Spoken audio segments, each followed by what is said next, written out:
ሰላም ሰላም ቤተሰቦቼ እንዴት ናችሁልኝ? ደህና ናችሁ ወይ? እኔ በጣም ደህና ነኝ፣ እግዚአብሔር ይመስገን አለሁላችሁ እላችኋለሁ። ቤተሰብ እንግዲህ ሚኪን አብርሃምና እንዲሁም አብርሽ ሄርሜላ ሆኖ እያወሩ እያለ ያው ስላሳለፉት ስለ አንዳንድ ነገሮችን ሲያወሩ እንግዲህ አብርሃም የሚኪ ወንድም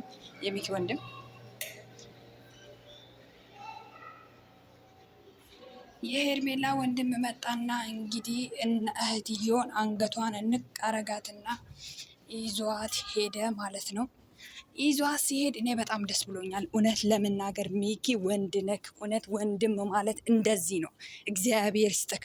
እሷማ አሁንም እንደዛ ብላ እኮ አሁንም ልትመለስ ነበረ፣ ግን እሱ ነው እንጂ አንገቷን የያዘትና ሂጂ የምትሄጂ ከሆነ እኔን ለምን ታሰድብኛለሽ አለ። እሷማ ቢረግጧትም ራሱን ተመልሳ ትመጣለች። አንተ ሚኪ ግን የወንድምነትህን ጀግንነትን አሳየክ። እግዚአብሔር እድሜ ጤና ይስጥክ። እውነቴን ነው ምልክ እና አሁንም እንደ እኮ ልትመለስ እኮ ነው ሄርሜላ ግን ጭንቅላቷ ትክክል ይሰራል። ግን ሄርሜላ ጭንቅላቷ ትክክል የሚሰራ አይመስለኝም። ምንም እንዳልተፈጠረ ሆኖ አንቺ እኮ ነሽ፣ አንቺ እኮ እንደዚህ ነሽ፣ አንቺ እኮ እንደዚህ ነሽ። በዛ በጮሌ ምላሱ እንትን ስል እሱን የተደበረው እንደ ሰው ሁሉ ከቦ ምንድን ነው ብቻዬን ሆንኩኝ ብሎ የሚያለቃቅሰው ድንቄን ብቻዬን መሆን ብቻዬን ነኝ፣ ማንም አጠገቤ የለም እያለ ሲያለቃቅስ ነበረ። ብቻዬን ነኝ፣ ማንም አጠገቤ የለም፣ ሁሉም ጥሎኝ ሄደዋሉ፣ ሁሉም አሁን ተውኝ፣ ሁሉም አሁን እንደዚህ አሉኝ እያለ ሲያወራ ነው። እና እንደዛ እያሉ ተንጫጩ። እሷማ ምንም ነገር እንዳልተፈጠረ ከእንደገና ወደ ህይወቱ ልትመለስ። ወንድም ግን አንዳንዴ መክታ ነው ማለት። እንደ ሚኪ አይነት ወንድም ይኑር፣ 10 ይኑር። ማርያምን ነው የምላችሁ። ራሱ የራሱን እንትን ክብር ጠብቆ የእህቱንም ክብር አስጠበቃት። እሷ ግን አይገባትም፣ መቼም አይገባትም። በጥብጦ ቢያጠጧትም አይገባትም። ማርያምን ነው የምላችሁ። አሁንም ወደ እሱ ለመመለስ እየሆነች ነው እኮ። አሁንም ወደ እሱ ለመሄድ 10 ጊዜ ትስመዋለች፣ 10 ጊዜ እንትን ትለዋለች፣ 10 ጊዜ ትስመዋለች።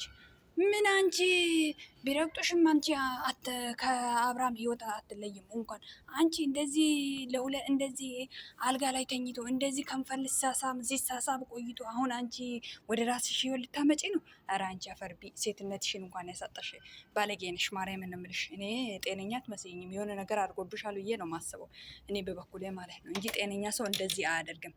ጤነኛ ሰው የራሱን ክብር እንደዚህ እንዲህ ያደርጋል ብዬ አላስብም በፍጹም። አንቺ ምን እየሆነች ነው? ያ እንትና ደግሞ ዳንኤል ሁሌ እውነቱን ተረድቻለሁ። የትኛውን እውነት ነው የተረዳው? አብሮት ሲሳሳመው የነበረው ነው እውነቱን የተረዳው? ምንድን ነው እውነቱን የተረዳው? በእናትህ እስኪ ንገረኝና እኛ የምንወቃ። ሜሴጅ የላከም እውነቱን ነው፣ እንደዚህ ያደረገም እውነቱን ነው፣ ሁሉም ነገር እውነቱን ነው። ትክክለኛውን ነገር ነው የወሰድኩትኝ። አንተ ነገ ለማልቀስ ነው ስታለቅስ አይዞሽ አትላትም። ቪዲዮ ለመስራት ነው የምትሮጠው አንተ አጨብጫቢ። እንደ ባህር ዛፍ ነው፣ እንደ ንፋስ። የምን ባህር ዛፍ? ንፋስ ነክ እንጂ አንተ ሰው ነክ እንዴ? አንተ ማለት ንፋስ ነህ። ዳንኤል ማለት ንፋስ ነክ። ከንፋስ ምንም አትተናነስም። ለማንኛውም በጣም ነው ማዝነው በሄርሜላ። ወንድምሽ ግን ራስሽን አስከበርሽ። ወንድምሽን አስንቀሹ አንቺም ተንቀሽ ልትቀሪ ነበረ። ግን ወንድም መከታ ነው፣ ይኑር። እንደዚህ አይነት ወንድም አንቺማ ቢረቅጡሽም ዞሮ ዛሬም ስላገኘሽ ነው እንጂ ነገ ደግሞ አንገትሽን ከሱ ተቀጣጥረሽ ትገናኛለሽ። ያው እኮ የታወቀ ነው። አንቺ ማለት አሰዳቢ ነሽ፣ ሴት አሰዳቢ። የወንድምሽን ምክር ብትሰሚ ይሄን ሁሉ እስከ ዛሬ እንደዚህ አዘልቅም ነበር። የወንድምሽን ምክር ብትሰሚ። አንቺ ግን የወንድምሽን ምክር ስለማሰሚ ነው እንደዚህ ሆነሽ የቀራሽው። የስራሽን ይስጥሽ። በጣም ነው የምታሳዝኝ ሄርሜላ።